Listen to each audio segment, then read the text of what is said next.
Hello friends, it's Oz here at kctvmedia.com.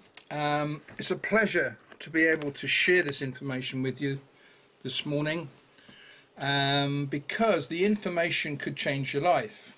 It will certainly provide historical evidences of things that have happened in Britain's history, and of course history, if you break the word, is his story. That will give you a clue. Now, some 10 years ago, I bumped into, quite literally, a man called Peter Scuthen. I won't go and explain the full story now because you wouldn't believe me, but the fact of the matter is I ended up filming for Peter on various accounts and thoroughly enjoyed it. It changed my life. And I came across a guy called Russell Giles, and of course Russell had a wife called Anthea. And a few years ago we picked up the AD37 exhibition, which is something which is very interesting, because I have to say our history today that's done in schools isn't as it should be. And of course this information was never shared when I was at school, and I found history quite boring, to be honest. But there was a link, because I realised that some of the stuff we were being taught was connected to the Second World War. Now, for any children that are interested in battles, that kind of thing, you've really got to understand that this country was literally against the wall, as they say. Our backs were against the wall. And the Germans, or the Nazis, really wanted to dominate this country. They wanted to obviously kill a lot of people. A satanic kind of thought process at the end of the day. Most people don't want to talk about that, but that's all something that we do talk about in KCTV Media. And the issue was really that this country was having a terrible time, and there was a group of men at Dunkirk that were literally finding it very difficult, because the Germans were coming and bombing them on the beaches at Dunkirk. Now, the king at that time of Britain basically put it to the nation that we should be praying, and a leaflet entitled "When the Nation Prayed and Acted, the Providential Hand of God in the Second World War was seen." And I'm going to say to you that there is a link. If you go into kctvmedia.com into the British zone, I shall have a link there which will have that particular title, "When the Nation Prayed and Acted," and you will have not only that information, but also information about how the Spitfire, or should I say 500 Spitfires, were initially built in faith after Lady Houston came in contact with a man called Mr. Mitchell, and she provided the funds to get 500 Spitfires ready for the battle that she saw coming. And at the right time she made this known to what was the Air Corps, or the RAF, and the government realised that this woman was coming to rescue by providing these 500 Spitfires. And you can imagine then they had to get the pilots to fly these planes. So quite a story. So if you go into the British zone on KCTV Media, I will guarantee you that particular link will have all the information about the God miracles that he's done for this nation.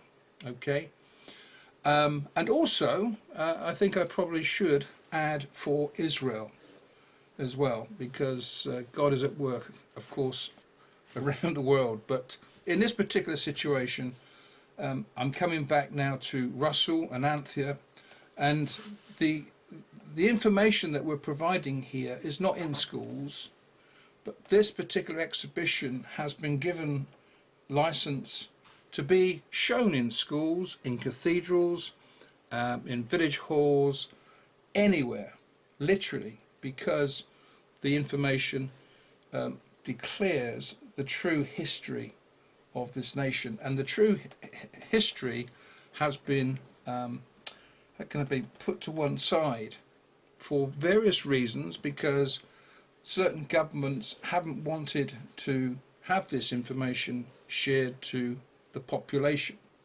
I find it incredible, because if you check what Britain means in the Hebrew language, so pop into Google and just put Britain, what does Britain mean in the Hebrew language, you will be amazed by the answers that you get, because it declares that we are a covenant people, a covenant land. Now that should then spark off the question, what does that mean? That means that this nation, Britain, has a far deeper, richer background in history than anyone else has ever explained to me. And I thank God that it was 10 years ago that I heard this story, the AD37 story, and I spent time literally gleaning what was happening, or what had happened over the last 2,000-3,000 years. For instance, Joseph of Arimathea came to this country. He was a man running a business.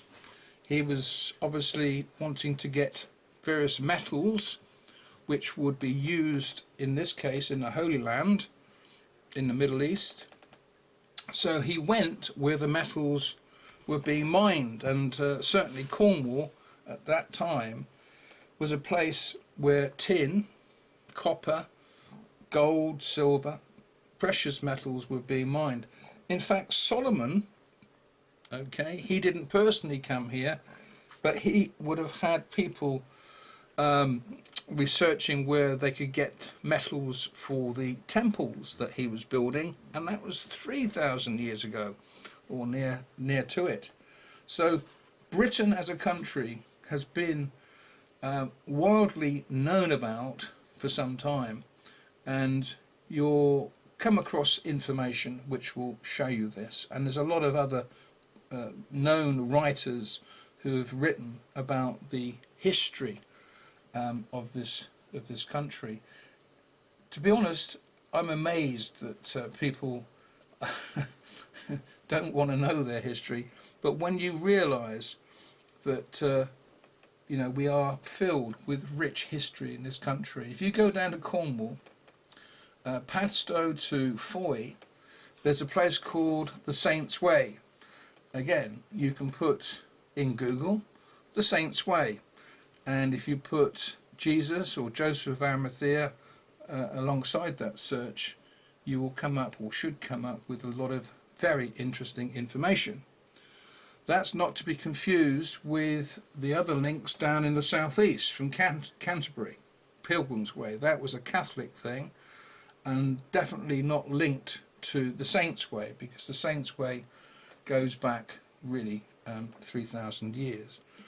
My friends, I'll leave it there now, because Russell will guide you through this little talk, and I'm sure you're going to take notes. And at the end, I've put together another little thing which you can listen to, because it runs through the history of the Israelite nation, and will give you some idea about that as well. So bless you, and if there's any questions, obviously make contact with us. So the websites that you should go into will be kctvmedia.com. That's where we report the news behind the news, and then Peter Scuddon's site, which is peterscuddonministries.co.uk. Bless you. We have here a little model of a layout of what would predict the Last Supper. And we know from the Last Supper he went into the garden with his disciples and he prayed. Whilst in the midst of his prayers, the Roman guard came and he was taken prisoner and taken to Pilate's Right, now. He was taken to Pilate's residence, where he was questioned on what he was doing and why. Because the scribes had put stories against him which were not true. Pilate then, realizing that he was a Judean, sent him to Herod's palace. Herod in turn questioned him and sent him back to Pilate, where on his second return to Pilate he was scourged and whipped with what is known as a cat and not 9 tails as in England, but 11 tails as was used by the Romans. These whips had lead ball on the end of them. Within the next day, as we know, Jesus himself was crucified with 2 malefactors on either side of him. Now, whilst on the cross, Jesus, one malefactor condemned him and said, "You are the Son of God, save yourself." The other one turned to Jesus and said, Lord, forgive me. Lord, forgive me. And Jesus said to him, "Today you will be with me in paradise." So we know where Jesus went after the cross, because in no way would he have lied to the man on the cross who had been saved that last moment of his life. Then, of course, he was taken from the cross into the tomb. Now in the tomb, he was there from Friday night until Sunday, when we know the story of how they came to the tomb and they found him raised from the tomb. So we will come back to this gentleman on the horse a little later, when the story is complete. Some 4.5 years later, the gospel came to Britain in AD 37. Because just after Christ died in Israel, the Romans sacked Israel and all Christians were being put to death. And as Jesus had foretold, they fled. And they went all around the world, as it was known then, and many came to England, where they set up the church under Joseph of Arimathea. So there we've seen a Celt. So 2,000 years ago, this is the scenery which the Celts, Joseph and his friends, would have been used to seeing. The Celtic villages, which were straw structures, and also there were buildings called corags, which were floating villages on stilts. This was one for defensive reasons and one for economic reasons, which this country is now building again. They are building 3 within Britain as we speak at the moment. One in Scotland, one in Wales, and they're building one in Glastonbury. To reach these floating villages, they used a structure, you can see it or not, a structure of lifted timbers. And as we go through history, you will see many boats that were used by the saints, some with the coracles, and there are many stories on the coracle where we heard that the saints came over on the millstone, which was probably the most important equipment they had at the time, was for grinding corn. But the millstone would have ridden under the coracle, so in theory, they would almost be sitting on the grinding stone.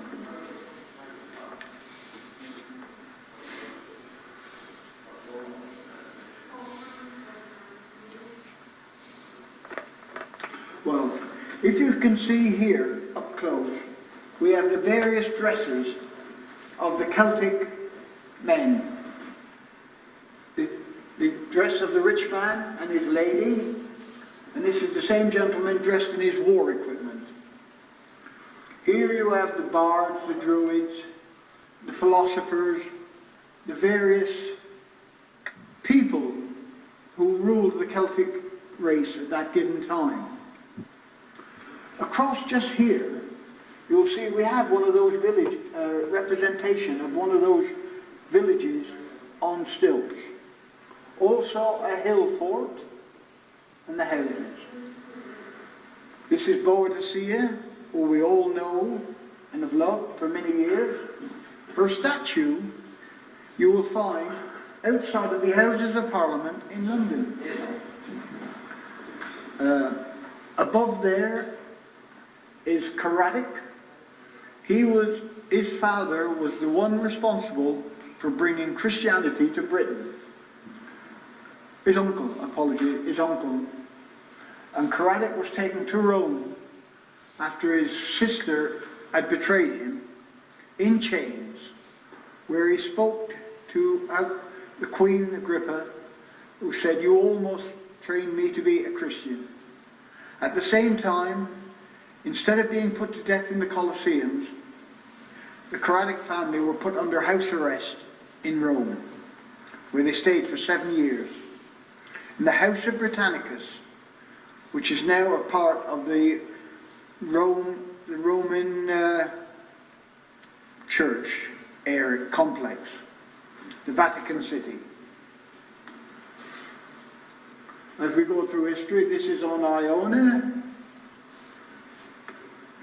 If you go to Glastonbury, the church in Glastonbury, the Church of England, the 4 stained glass windows tell you the full history of the characters who were involved in the first church in Britain. Abigail, Joseph of Arimathea, and so on, the 4 main characters. We come in the same period of time as the Celts were involved. Also, the Romans were involved, of course. This is a typical Roman soldier on parade. We also have a mock idea of a Roman love letter. And as you see, I love the Lord. The 3 major characters in the Roman military. Here we have a Roman fort. And the various Roman dignitaries, which is self-explanatory on reading the context. You'll see what each and every one was doing, and their buildings, their structures, even down to this period, which is a Londinium, now known as London, of course, how it was constructed. We have a ship here, slightly different to the normal Roman galleon as you see as a child. This is a Roman merchant ship, generally known as the Isis, because of the swan's neck at the back end of it. These were owned by Joseph of Arimathea, who in the Dewey Bible on the Catholic Church calls him Joseph the Decurier, which really means Joseph the mineral buyer. And that was how he made his money, buying minerals for Rome. Though also Joseph, of course, was a member of the Sanhedrin. For the young ones, the typical wages of a Roman, or part of, was licorice sticks and salt. just two of the items of a Roman's wages. Just after the Roman period, of course, we come to the Saxon period. Saxon houses, a Saxon boat, quite different to the Viking ship, as you can see. Of course, also the Saxon helmet with his horns, also similar to the Viking.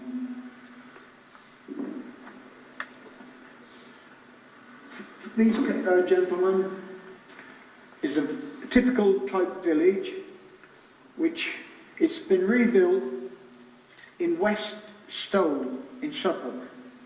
Well worthy of a village. This is the burial ground in Suffolk, the Sutton Hoo boat, which was found some 20 years ago. The boat at the back, the leather boat, slightly different from the coracle in the rivers and the lakes. This is a sea-going boat called a corra.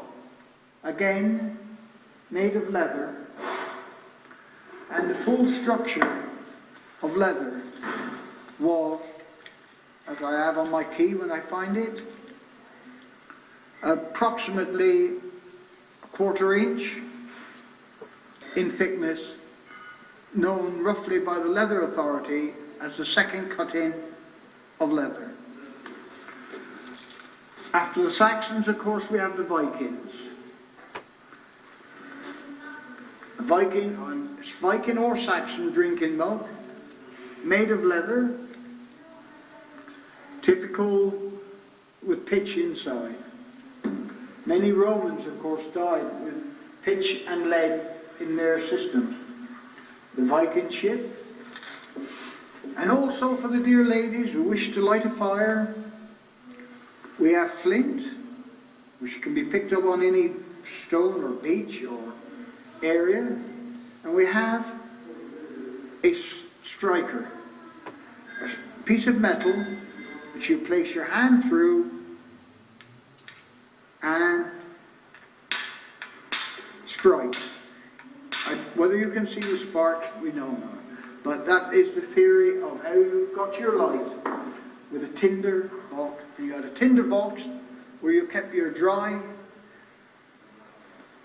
wool, lamblin wool, a little bit of dry tinder, that you could light your fire when you arrived on your spot. As we come around here,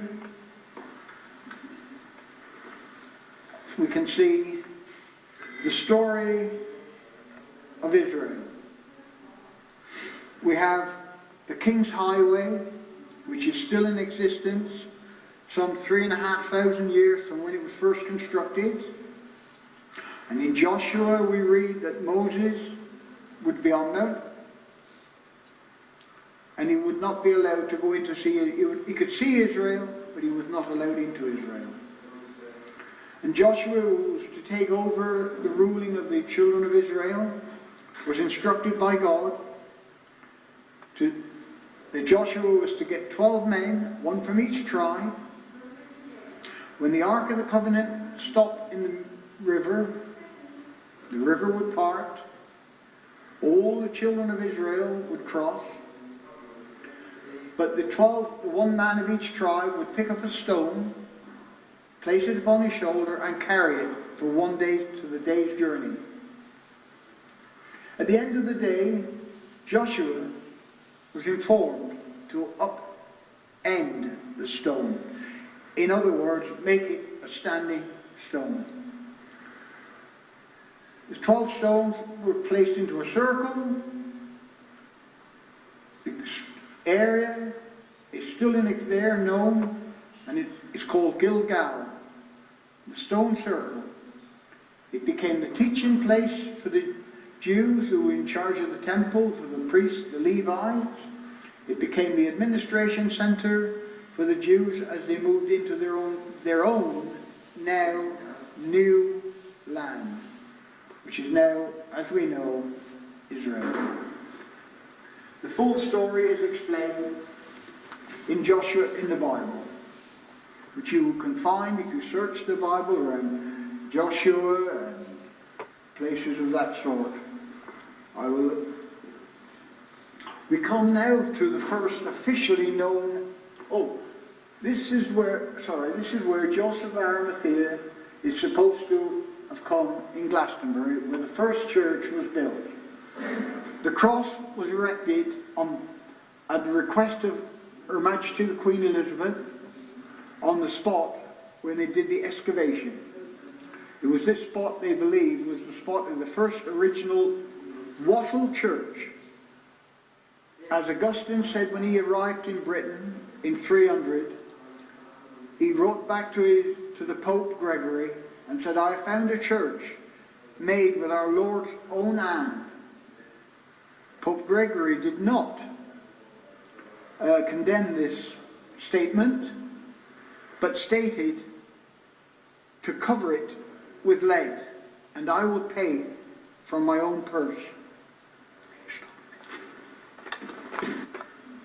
This is the rough design of the church. Just a small wattle church with a thatched roof, and as I have just explained, when Pope Gregory stated that the wattle church should be covered with lead, and he would pay from his own purse. So it was covered in lead. Now this church remained for many years after Christ in Glastonbury area until it was burnt down. And then of course some 100 years later, Henry VIII of course destroyed all of the churches, including the Celtic churches as well as the Catholic monasteries. For we seem to think many of the monasteries were Roman Catholic, but many, of course, were Celtic. If we take the great monastery of Whitby, where the big synod was held, that was at Whitby, and that was organised and run by the abbess, not by an abbot, an abbess. So if you like to study the history of the women who operated in churches, many of the Celtic priests and priestesses ran the churches as they do today, and with great power and glory to the name of the Lord. As we come around, we see the genealogy of Christ.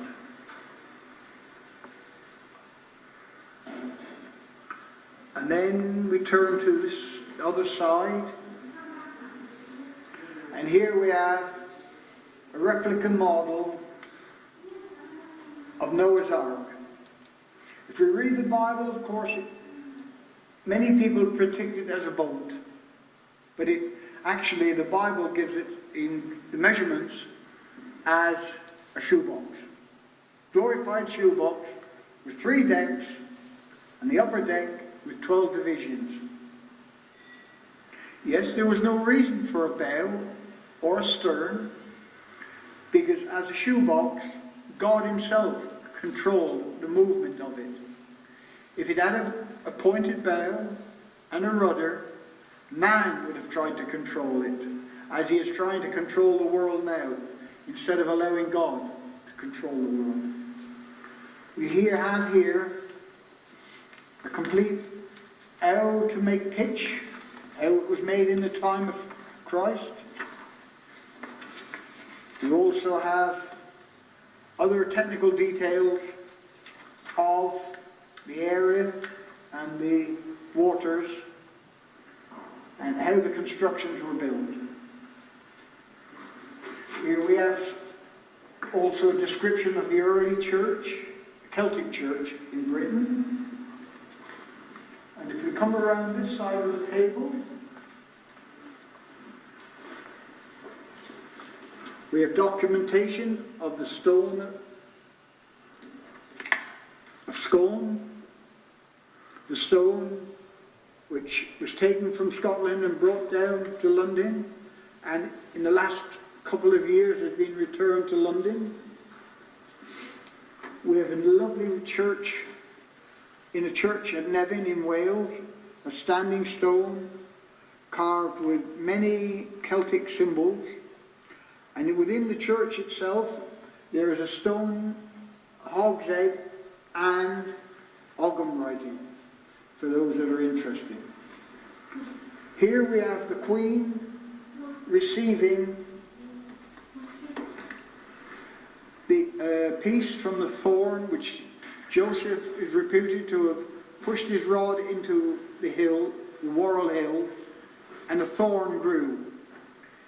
Each year, the royal breakfast table is adorned by a piece of this thorn, which is a white flower at Christmas and a red berry at around the period of Easter, when we think of Christ's death. Here we have the history of Britain. Can you see that? History of Britain, written on the 2 sheets, as from some of the documents within London. Here we have a print-off of the Magna Carta, which is our British laws, in the sense that if we have any written laws at all. And to make life slightly easier, this is in Old English. This is in modern English, for anyone who wishes to spend a little while reading it. We have a letter of gratitude from Billy Graham, which travels with us at all times, thanking us for the work we're doing. Now, brothers and sisters and people, we know the story has gone roughly within the period of what we know as Christianity in Britain. But the story, of course, does not finish. If we come around here,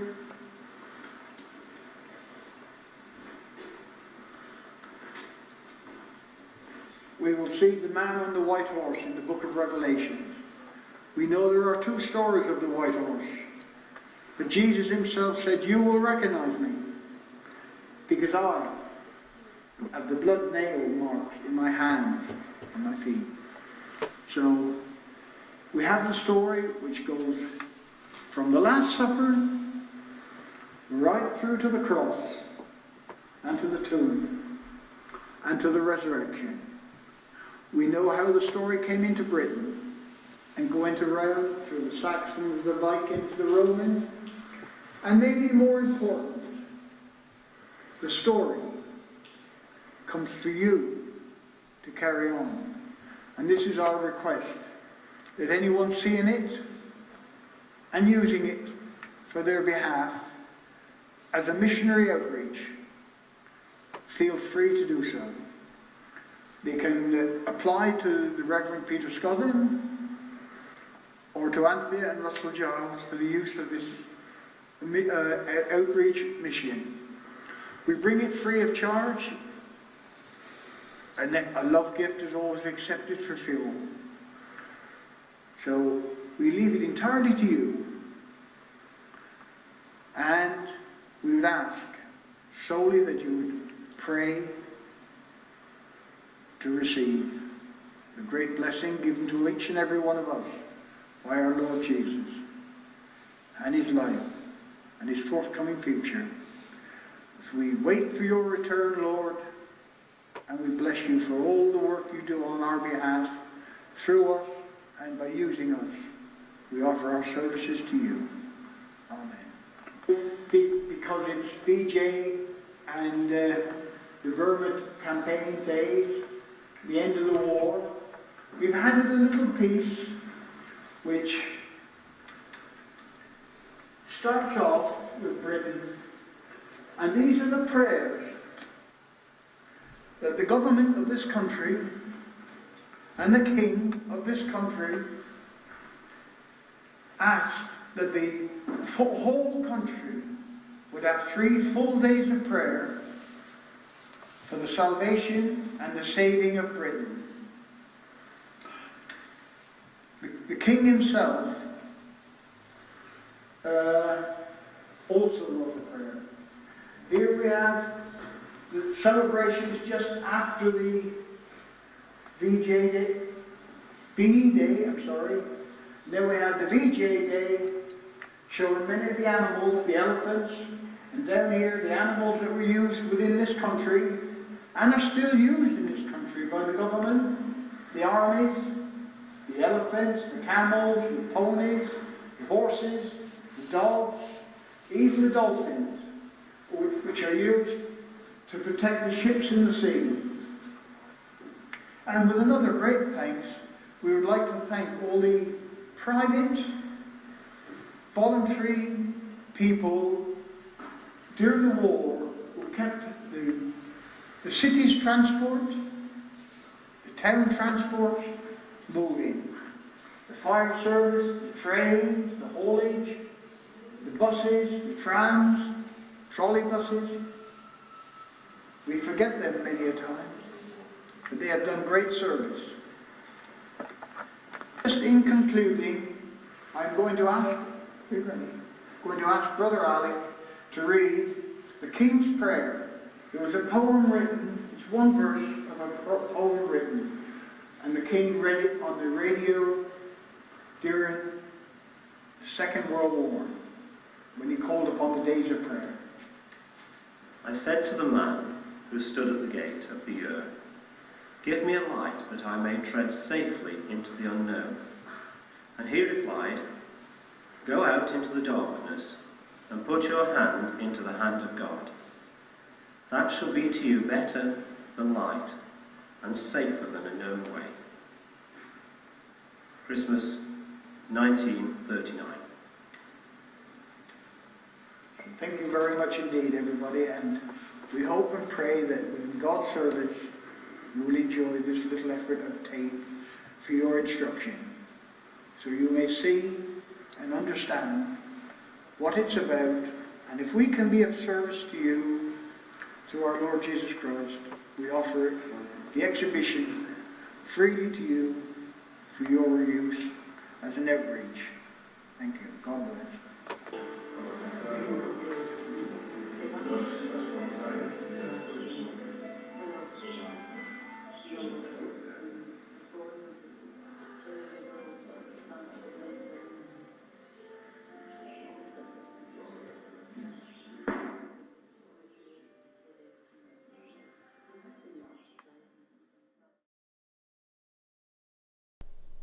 So at this particular juncture we're going to go on to this map that I came across on a site from britishisrael.co.uk. Amazingly, it allows you to obviously click and study the information to where the Israelites and the various groups ended up across Europe and further afield.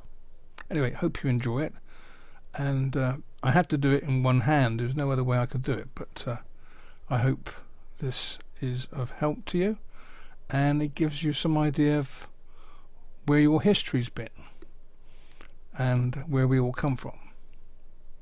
Okay, please look at the information at the end, and I'm hoping that that will be a real help to a lot of people. Bye for now. I'm hoping to record this so that you can see this little map, which is shown on the britishisrael.co.uk site. So what I'm going to do, thanks to the folk there, I'm now going to come down a bit so you can see where we're starting off in Assyria, and I'm going to click on next. Wow. Okay, so now we're going to go back up here. Information shown, as you can read. Northern Kingdom of Israel are taken captive by Assyrians and deported to Media and northern Mesopotamia. Okay, let's just go down here and click again. Okay, here we go. So the first historical record of Gimri appear in Assyrian annals in the same region where the tribes of Israel had been deported and lost to history.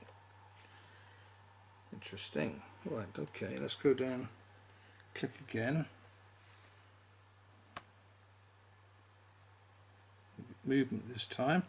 So you can see down here where they're moving Israel into exile. Let's go up here. 71 BC, the Assyrians' king Sennacherib storms the fortified cities of the southern kingdom of Judea and takes over 200,000 Judeans captive, but fails to capture Jerusalem. This is confirmed by inscription on the Sennacherib prism in the British Museum. Okay, let's go down. So they move on, and it says here the Assyrians' Kimmerai, identified at the Lost Tribes by Dr. Anne Christensen, are also known as the Cimmerians and conquered Phlegia. I think that is. I've said it right. So we go down here again, and now we've got real movement taking place. The Cimmerians attacked the kingdom of Lydia, killing the Lydian king Jesus and causing great destruction to the Lydian capital Sardi. Okay, let's see what happens next. I think you can get some idea of why I'm doing this, because you can now get to grips with what was happening when they went walkabout over a period of 2,000 years. Okay, so let's just bring this in. Some of Cimmerians moved west into Europe along the Danube and became known as the Celts. Others moved towards the Baltic and were known as the Kimri. Okay, let's see what happens next.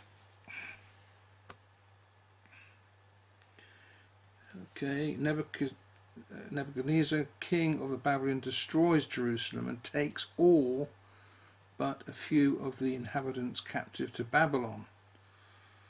All right.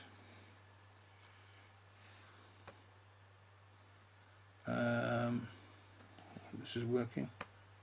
Yeah, the term Kimmerai appears on the Behistun rock inscription as a Babylonian equivalent of a Persian Sakar, also known as Scythians, who were forming an empire around the shores of the Black Sea and southern Russia.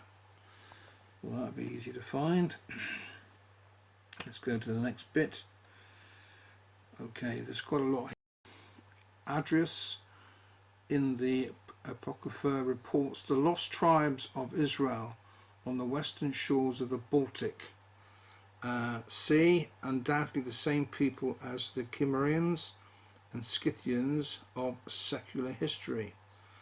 Those are the 10 tribes which were carried away prisoners out of their own land in the time of Oskia, the king whom Salmanasar, the king of Assyria, led away captive, and he carried them away over the waters, and so came they into another land, and the same region is called Arzeth.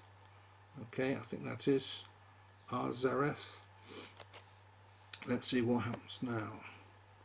So of course we have movement, and like today, you know, when somebody's being attacked and you know that you can move on, what you're going to do to get out of harm's way.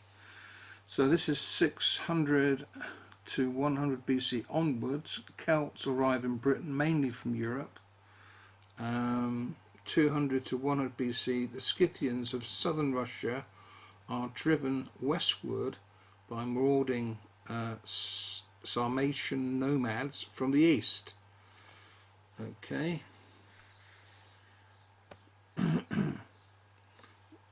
It says visit govpub, so this is the website, covpub.co.uk for more resources, including a high quality printed migration maps. Click here to visit Covenant Publishing Company Limited. So yes, go into britishisrael.co.uk where our friends will sort this information out for you. Okay, obviously go onto the website and you'll get connected. The reason I've added this really is just to help people, and it's worth noting here that Iberia, okay, finger, Spain, Celt Iberia, there's obviously going to be crossing over. Nothing's set in stone basically, because people are moving around and they are meeting people and hopefully getting on with people, and then certain boundaries are drawn up. But this is interesting. Iberia here, this shows that the people from Iberia, which apparently means Hebrew, travelled over the land, maybe by boat, combination of both, hugging the seashore and obviously finding themselves in the northern places, the Isles that obviously the Bible mentions, and this is where they are. There's no other place where the Isles are. So it's incredible that this took place, and you know, to look at this information really helps us to understand what's happened over the last 2,000–3,000 years.